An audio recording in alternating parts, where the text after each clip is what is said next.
ఏం లేదు. మనం ఎలా ఎదగాలని మనం చూసుకోవాలి, ఇంకొకరి గురించి మనం పట్టించుకోకూడదు. అలా వీళ్ళందరూ కూడా వాయిద్యం ఒక్కసారి మాట్లాడకూడదు అన్నారు. మైత్తడం కండిన అన్నారు. ఆవిడ చక్కగా కాటుకులు అలంకరించుకున్నది. వీళ్ళకి ఈర్ష్య మామూలుగానే స్త్రీలంటే పడదు పరస్పరం. అందువల్ల ఈర్ష్యలో మేము మాత్రం కాటుకు పెట్టుకొని ఈవిడ మాత్రం కాటుకు పెట్టుకుంది.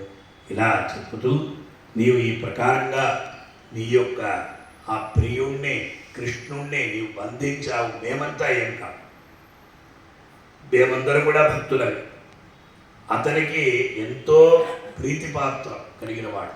అటువంటిప్పుడు మమ్మల్ని వదిలిపెట్టి నీవు మాత్రం నీ ప్రకారంగా ఒక అనుభవిస్తున్నావంటే మా వల్ల కాలేదు అని చెప్తూ ఈ పాశురంలో ఈ గుత్తి విడక్కన్నప్పుడు అక్కడ విశేషంగా ఐదు తత్వాలు ఉన్నాయి. శృతి, స్మృతి, పురాణం, ఇతిహాసం, ఆగమం.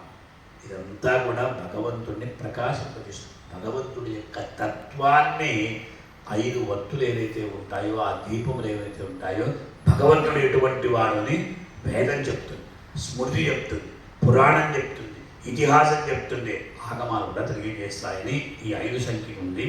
ఆ దంతపు కోళ్ళు ఏవైతే ఉంటాయో అది వచ్చి కర్తృత్వం, భోక్తృత్వం, జ్ఞాతృత్వం, శేషిత్వం. అంటే నేనే అన్నీ చేస్తున్నాను అనేటువంటి భావన అణుస్తుంది. అలాగే నేనే భోక్త, భగవంతుడే భోక్త ఇది చెప్తూ అదే ప్రకారంగా ఆ ఋగ్వేద, యజుర్వేద, సామవేద, అథర్వవేదం అంతా కూడా అక్కడ ఉన్నాయని చెప్పి ఆ 4 అనే శబ్దానికి ధర్మం, అర్థం, కామం, మోక్షమని, అలాగే కృతత్రేత, ద్వాపర యుగాలు, కలియుగం ఈ ప్రకారంగా వేదాంత అర్థాలు కూడా ఉన్నాయి.